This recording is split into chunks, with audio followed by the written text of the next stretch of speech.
Et pour la deuxième table ronde qui va poursuivre ce débat, j'appelle Dominique Ritz, vous êtes directeur général délégué d'Aropaport à la direction territoriale de Rouen. Didier Léandri, vous êtes président délégué général d'entreprise fluviale de France. Soraya Baït, vous êtes architecte et vous représentez l'ordre des architectes d'Île-de-France. Enfin, Jérémy Le Bonhomme, vous êtes directeur général de Neptunia, qui est un ship chandler, comme chacun sait, à la fois fournisseur de carburant pour bateaux et d'accessoires divers. Et vous nous donnerez votre point de vue sur ces questions.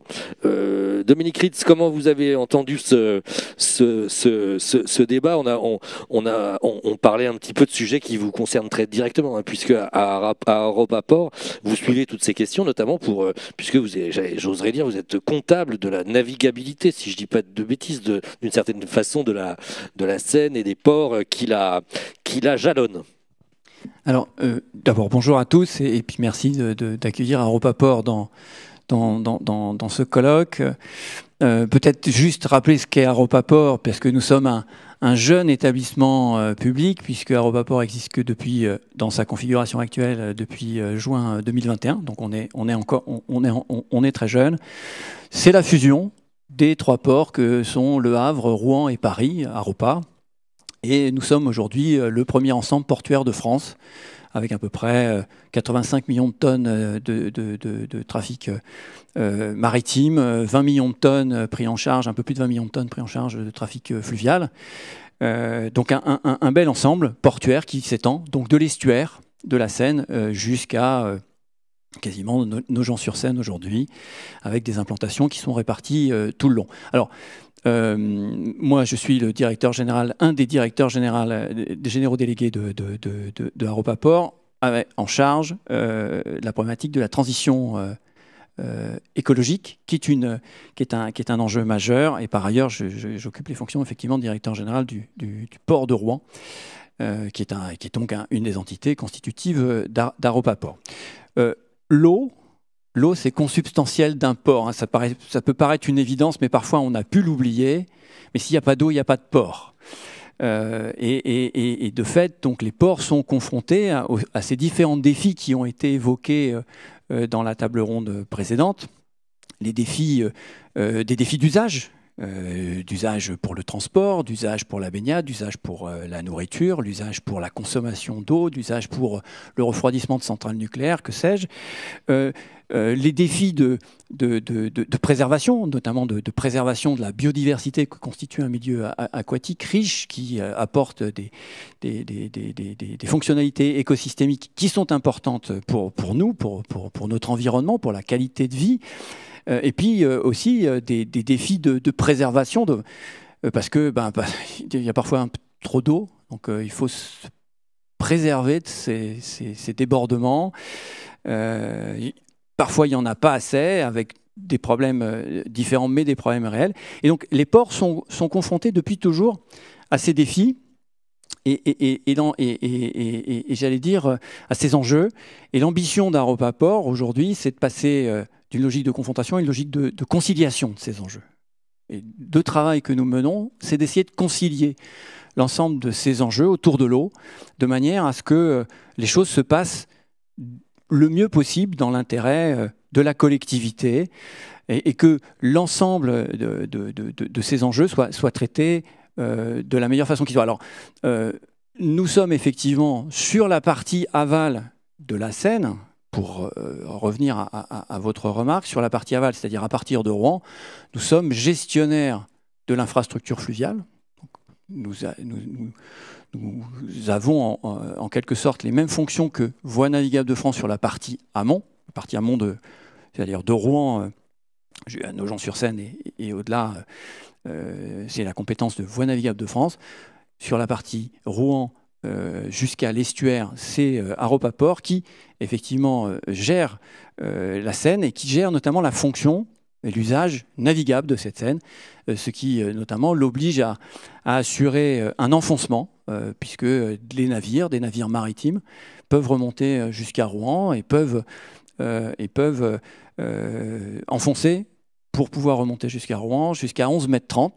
Et donc, pour pouvoir avoir 11,30 mètres d'enfoncement, il faut draguer notamment et enlever des sédiments qui régulièrement sont déposés par le fleuve, puisque le fleuve est un fleuve vivant, donc qui amène évidemment énormément de limons, et puis qui sont aussi aimablement ramenés par la mer, puisque la mer remonte et nous amène des quantités assez importantes de sable. Vous sembliez sceptique quand Baptiste Blanchard évoquait les perspectives de périodes pendant lesquelles on ne pourrait plus naviguer. Où j'interprétais mal je vais votre prendre expression. la casquette que j'avais lorsque j'étais à Voies navigables de France. La particularité de la Seine, c'est d'être un fleuve aménagé jusqu'à Rouen, aménagé avec des barrages qui sont gérés par Voies navigables de France. Et ces barrages créent une très forte résilience de la Seine vis-à-vis du changement climatique, s'agissant de sa navigabilité. On estimait à Voies navigables de France, mais je sais qu'une collègue s'exprimera en principe après dans une table ronde, non on estime qu'il faudrait tomber en dessous de 20 mètres cubes par seconde pour commencer à avoir des difficultés pour l'aspect navigation. Parce que tout simplement, ces barrages constituent en fait des espèces de bassines dans lesquelles finalement on va pouvoir maîtriser jusqu'à 20 mètres cubes par seconde l'enfoncement. Et donc, on n'est pas dans une problématique comme sur le Rhin où la quantité d'eau définit très précisément l'enfoncement possible du bateau. Sur la Seine, c'est en fait l'effet barrage qui va définir l'enfoncement possible, et jusqu'à 20 mètres cubes par seconde, on tient la ligne d'eau. Évidemment, l'apport des grands lacs est un apport qui est important, y compris pour Voies navigables de France, mais qui est surtout important pour la mixité des usages. Ça va permettre de limiter le réchauffement pour les rejets d'eau utilisés pour le refroidissement des centrales nucléaires. Ça va permettre d'assurer l'oxygénation de l'eau nécessaire pour les rejets du SIAP. Et donc ça va permettre de faire vivre cet écosystème. Et en cela, c'est important. Et c'est vrai que s'il n'y avait pas ces volumes additionnels, les prélèvements, la navigation pourrait être entravée non pas en tant que telle, mais parce que, quelque part, navigation plus autres usages deviendrait difficile. On va en parler dans un instant. Vous distinguiez tout à l'heure après et avant Rouen pour ce qui est pour ce que sont de vos compétences, mais vous distinguiez aussi en préparant cet après-midi le tronçon entre l'aval et l'amont distingué par Paris, qui ne subissent pas les mêmes conditions météorologiques et c'est pas les mêmes missions selon qu'on est en amont ou en aval de Paris. Alors oui, tout à fait. À Paris, Aropaport a une fonction pour l'essentiel de gestionnaire de domaines terrestres et de quais. Quand on est plus à l'aval, Aropaport a aussi, au-delà d'être un gestionnaire de domaines terrestres, est aussi le gestionnaire du fleuve. Il va gérer la manière dont le fleuve est utilisé, notamment pour faire circuler des navires, si telle est votre question. Donc, on a cette double casquette, en fait, de gestionnaire de domaine et aussi de gestionnaire de voies d'eau. La particularité du fleuve à l'aval de Rouen, c'est que c'est un fleuve qui est gouverné dans son niveau, non plus par des barrages, mais par la mer. C'est en fait la marée qui vient définir le niveau d'eau que l'on va avoir sur l'ensemble de cet estuaire qui remonte jusqu'au barrage de Pose et qui connaît un marnage compris entre 4 mètres et 5 mètres. Très bien, merci infiniment. Didier Léandri, donc vous représentez et vous dirigez Entreprises Fluviales de France, et vous me rappeliez que la Seine et que la France, au titre de la Seine, s'est engagée finalement à garantir sa navigabilité, et que si vous êtes tout à fait favorable à l'émergence de nouveaux usages, vous êtes soucieux quand même que la navigabilité demeure quelque part prioritaire. Expliquez-nous comment vous voyez ces questions. Merci de cette invitation. L'usage premier de la Seine, c'est la navigation. Pourquoi je dis ça? C'est parce que ce fleuve est avant tout une infrastructure de transport. Et c'est la réalité que nous vivons, et c'est une réalité juridique.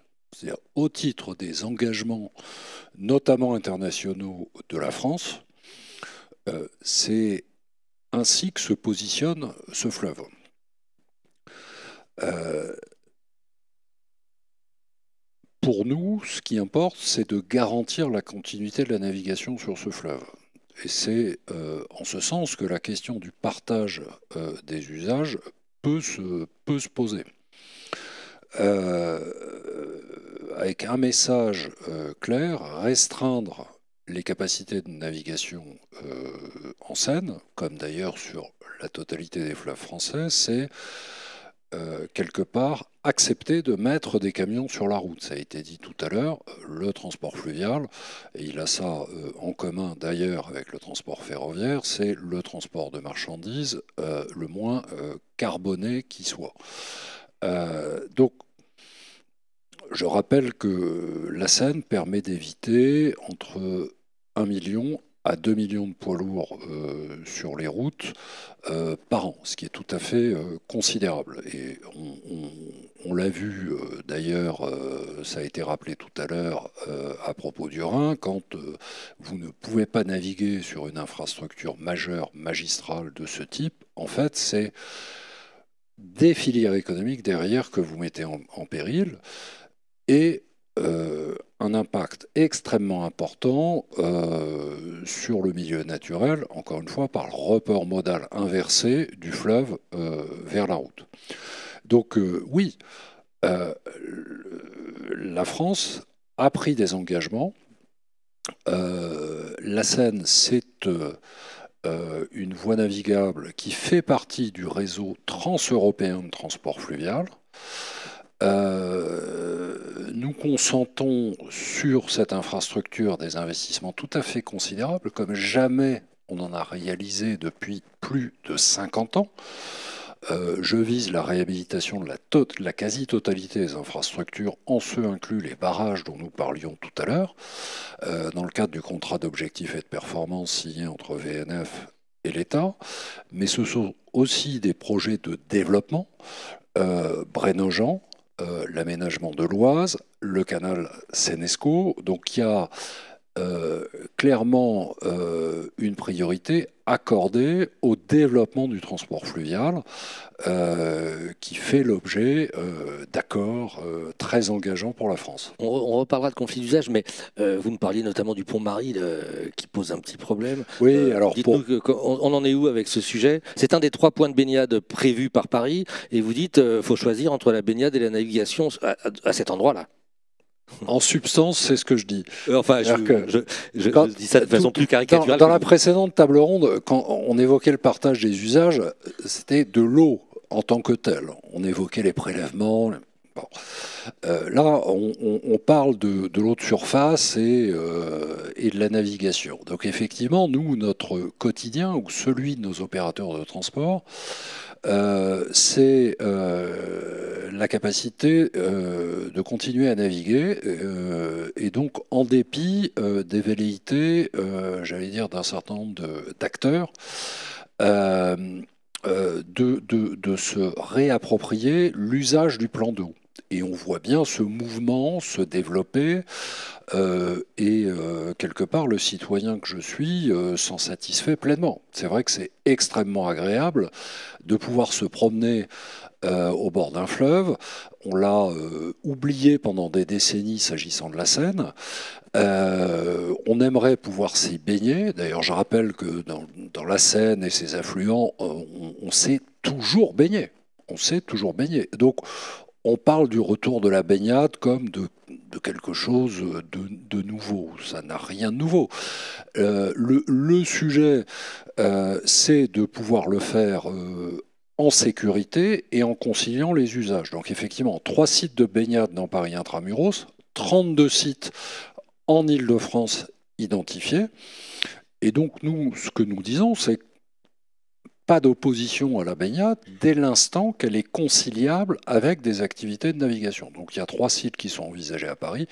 Il y en a un à Grenelle, il y en a un à Bercy, il y en a un entre les îles sur le Bras-Marie. Ce 3e site pose effectivement problème, puisque si on veut s'y baigner, ils font purement et simplement interrompre la navigation.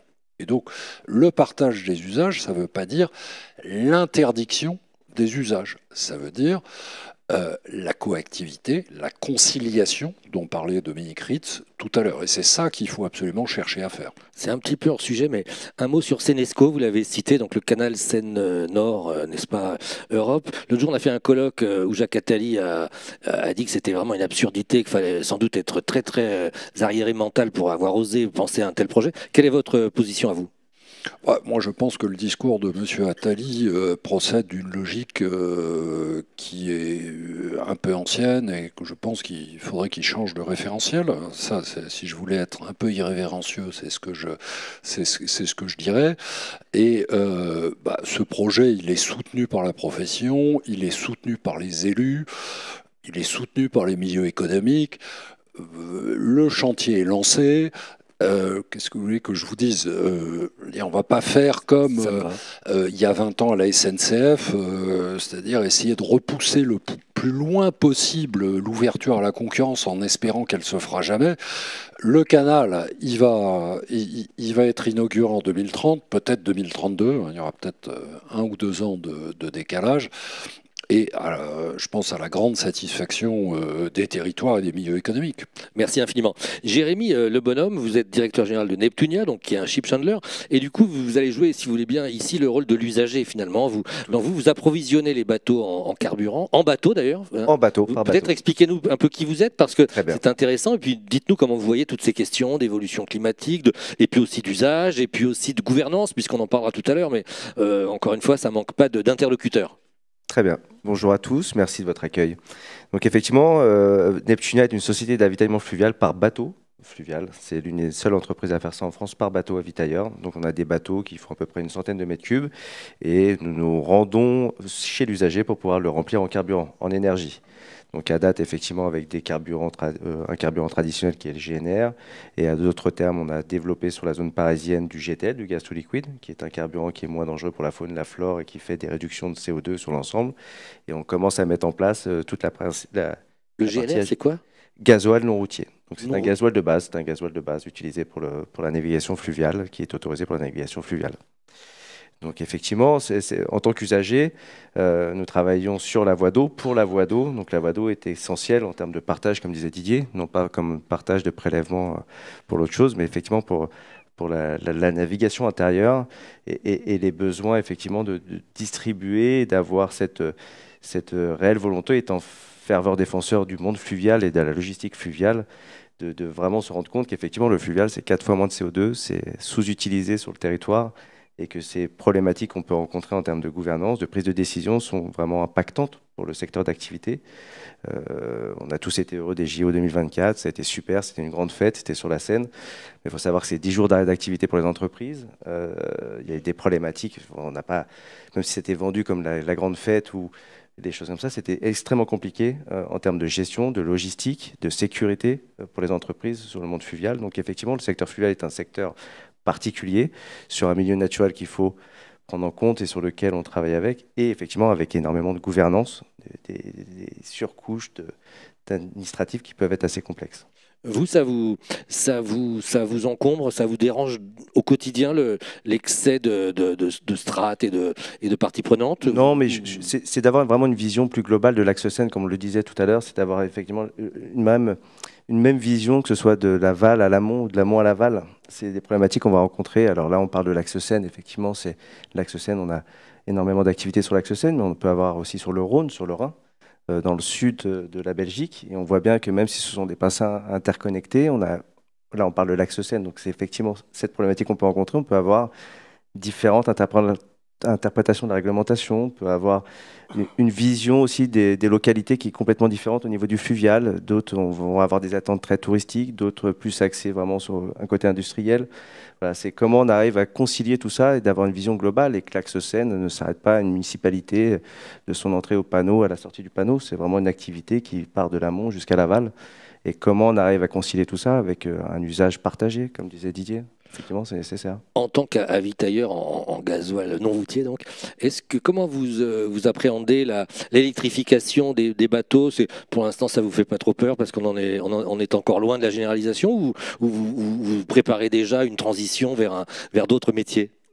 Alors, effectivement, on y réfléchit. L'électrification, pour l'instant, pour les besoins d'électrification sont tellement colossaux pour des bateaux fluviaux de type de transport. On pourrait l'avoir pour du local, hein, pour des bateaux de petite capacité qui font du port à port et qui rentrent toutes les 2 heures pour pouvoir faire la navigation. Lorsqu'on fait des navigations de 12 heures, 14 heures, 20 heures, les besoins d'électricité sont tellement importants que pour l'instant, l'électrification n'y est pas. Donc effectivement, on propose, nous, Neptunia s'est fait force de proposer il faut savoir que le secteur fluvial a signé l'engagement pour la croissance verte, pour lequel on essaie de participer, nous, fortement, et on essaie de s'impliquer pour le développement des carburants déjà de transition, des carburants de synthèse, ce que je vous disais, le gaz tout liquide ou le HVO, dans un premier temps. Et on a également réalisé des études sur tout ce qui va être transport lourd. Donc on parle d'hydrogène pour l'instant, on parle d'hybridation pour l'instant, mais l'électrification à 100% n'est pas de mise à date pour l'instant. Le GTL, c'est beaucoup moins émissif que non. le diesel? Un peu moins? Beaucoup moins, non. Moins en termes de CO2. Mais en local, mais oui, mais malheureusement, en local, il est nécessaire en local, c'est dans sa chaîne de production, dans son cycle de vie du puits à l'hélice, où il y a un gain de 5-6%, mais pas... Bon. C'est mieux que rien. Exactement. Et vous montrez l'exemple puisque c'est avec un navire électrique que vous nettoyez le canal Saint-Martin. Tout à fait. On a une filiale qui s'appelle Fluvial Nettoyage qui développe la récupération des déchets immergés dans le canal Saint-Martin. Donc effectivement, là on parle d'usage partagé. On essaie de développer aussi des services qui sont 100% verts pour pouvoir faire l'activité d'une manière assez simple. Mais là, en termes de gouvernance aussi, ça peut être compliqué. Parce que là, il y a Mairie de Paris qui s'occupe du canal Saint-Martin, qui est quand même une voie navigable sur lequel il est extrêmement complexe de pouvoir avoir des bornes électriques. Donc c'est tout un embroglio de gouvernance qui peut nous poser problème. Très bien, merci infiniment. Et on est très heureux de finir cette table ronde avec vous, Soraya Baïd. Vous êtes architecte, vous représentez le Conseil régional de l'Ordre des architectes d'Île-de-France. Et on va parler de prise en compte de l'eau dans la construction, donc de désimperméabilisation après pas des siècles, mais des décennies d'imperméabilisation. Et vous me disiez très joliment qu'il ne faut plus considérer l'eau comme un ennemi destructeur, mais comme un allié et comme un matériau de construction. Si je ne trahis pas votre pensée, expliquez-nous.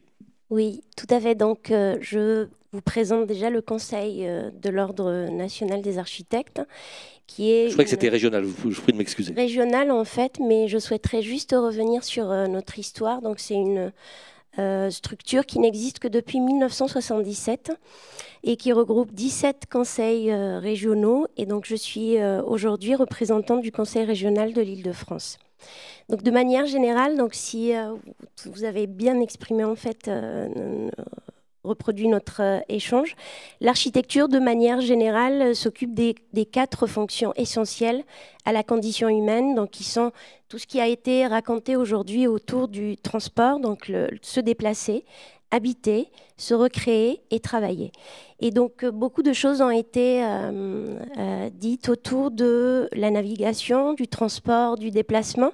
Je reviendrai un petit peu sur les berges où on connaît en fait la vocation un peu récréative de ces espaces tout au long des fleuves où de nombreuses cités se sont installées justement autour de l'eau, qui est une question essentielle et qui redevient aujourd'hui une question majeure que nous devons traiter en lien directement avec l'architecture, l'urbanisme, le paysage, qui sont 3 disciplines complémentaires et imbriquées entre elles, et qui remesurent aujourd'hui justement cette dimension qui est parfois liée au risque de la présence d'établissements humains au plus proche de cette eau, qui est vitale, qui est la vie, qui est le symbole même de la vie, mais qui peut venir parfois produire des catastrophes lorsqu'elle est contrariée.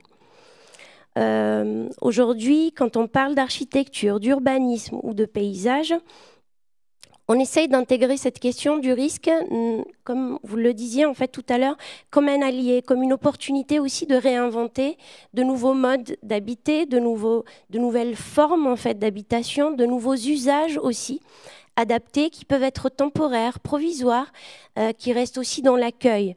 En fait, le travail d'un architecte, c'est de construire l'abri qui va assurer la sécurité, mais qui doit aussi respecter le lieu sur lequel il vient s'inscrire.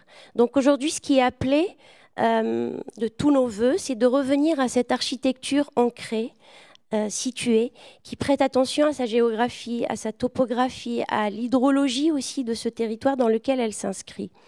Si je dois parler de manière en fait interscalaire, en fait en parlant des échelles d'intervention de l'architecture, on peut commencer par le bâtiment qui est le premier maillon en fait de la cité humaine, donc dans sa dimension urbaine ou rurale, et qui va être une sorte de réceptacle qui a été considéré par l'architecture moderne et l'urbanisme moderne comme un réceptacle traversé par des réseaux gérés directement par la ville ou par l'établissement en fait, dans lequel est située cette maison, cette toute petite entité. Donc à l'échelle de ce bâtiment, les trois flux qui le constituent sont un flux d'abord traversant qui est celui des eaux pluviales, un flux entrant qui est celui de l'eau potable et un flux sortant qui est cette même eau potable qui est transformée, qui est souillée, qui est parfois salie, récupérée ou recyclée, et qui va être un flux sortant. Depuis une vingtaine d'années, il y a un regard en fait qui est en train de se déplacer, qui est en train de transformer aussi l'usage de l'eau, les usages de l'eau en fait dans ce premier maillon du territoire qui est la maison, qui est l'appartement, qui est notre lieu d'habitation. Nous sommes tous habitants avant d'être professionnels ou experts en une quelconque discipline. Donc ce changement, cette mutabilité qui est en train de s'opérer, elle reconsidère cette dimension du bâtiment qui a été un peu considérée comme une entité passive. Aujourd'hui, on la souhaiterait comme une entité aussi active, en lien avec tout ce qui a été dit précédemment, où on pourrait peut-être réfléchir à des systèmes d'économie de cette ressource qui se raréfie, qui devient aussi un élément peut-être de future crise que nous ne mesurons pas encore suffisamment. Comment la transformer, comment la recycler, comment la réutiliser, avec une réponse en fait par rapport à tout ce qui a été réalisé aujourd'hui autour de l'imperméabilisation du sol, qui est aussi à l'origine en fait de l'amplification des canicules, qui provoquent des milliers de morts en Île-de-France, je parle, sans compter en fait dans les autres territoires, à cet effet des îlots de chaleur urbains qui aujourd'hui nous appellent notre attention à la désimperméabilisation, à revenir à cette question du rapport au sol. Le sol, en fait, qui nous permet aussi de vivre, de respirer, de profiter aussi du bien-être. Très bien. Vous vouliez prendre un exemple notamment qui n'est pas en Île-de-France, mais ce n'est pas grave, la cité fluviale de Matra, de l'architecte Éric Daniel Lacombe. Racontez-nous ce que ça illustre de ce que vous dites. Alors c'est très bien parce que ça nous mène vers l'échelle supérieure, mais qui est imbriquée. Hein. On sait en fait que les choses s'imbriquent et ne suivent pas en fait un cheminement linéaire dans leur interrelation et non pas relation linéaire. Donc là, on va parler d'un quartier assez particulier qui vient occuper une ancienne friche industrielle. Il faut rappeler que les fleuves sont aussi un réservoir d'urbanisation qui répond aussi à cette obligation aujourd'hui de limiter l'artificialisation. Réutiliser toutes ces friches industrielles qui sont abandonnées, puisque des friches, permet aussi de reconstituer parfois des continuités urbaines, de répondre aux besoins des villes par des programmes mixtes, en fait, ralliant habitat, équipement, aussi lieux de récréation, jardins, parcs, et tout ce qui est nécessaire et utile pour bien vivre. Et donc ce projet qui a été mené grâce aussi à l'audace en fait des élus qui ont porté ce projet qui a été proposé lors d'un concours par l'architecte Éric Daniel Lacombe. Il est situé dans la ville de Romorantin, dans la métropole d'Orléans. C'est le quartier de l'ancienne donc friche Matra qui s'appelle Romo 1. Il comprend, en fait, c'est un programme mixte qui comprend 150 logements avec 2 équipements, des espaces végétalisés, en fait, de toute typologie, à commencer par les jardins privés qui sont liés directement à des maisons individuelles, mais aussi à des jardins publics et des jardins partagés par la création, en fait, de logements collectifs.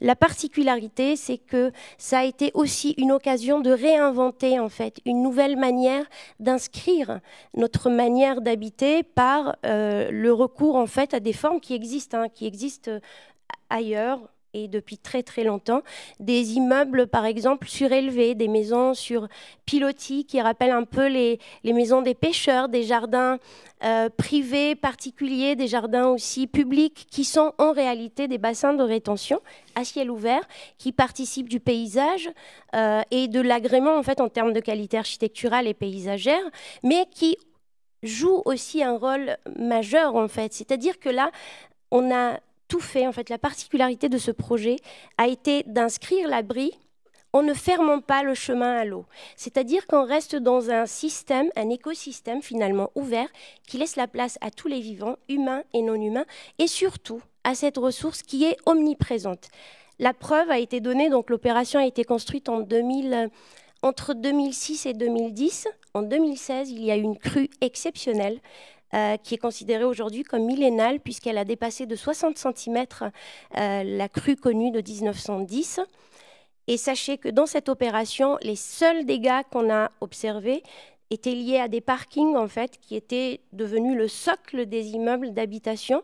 Tous les étages inférieurs qui sont les plus vulnérables ont été submergés d'eau et toutes les habitations, donc celles qui étaient le plus proches du niveau d'eau, elles avaient leur parquet à 5 cm en fait au-dessus du niveau le plus haut de cette eau.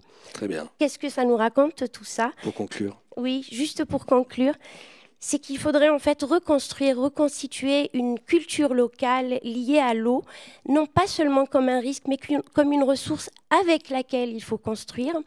Et dans ce cadre, il faudrait peut-être élargir, décloisonner tous les silos en fait de compétences qui partent des cols bleus comme moi, parce que je suis une femme de terrain, jusqu'aux cols blancs qui sont des décideurs, et essayer de travailler ensemble justement pour pouvoir décloisonner et reconstituer cette culture commune que nous avons perdue, qui a toujours existé, donc réexhumer ce que nous connaissons déjà. Eh bien, je crois que c'est précisément la vocation de l'association et de l'après-midi. Merci infiniment, merci à tous les quatre.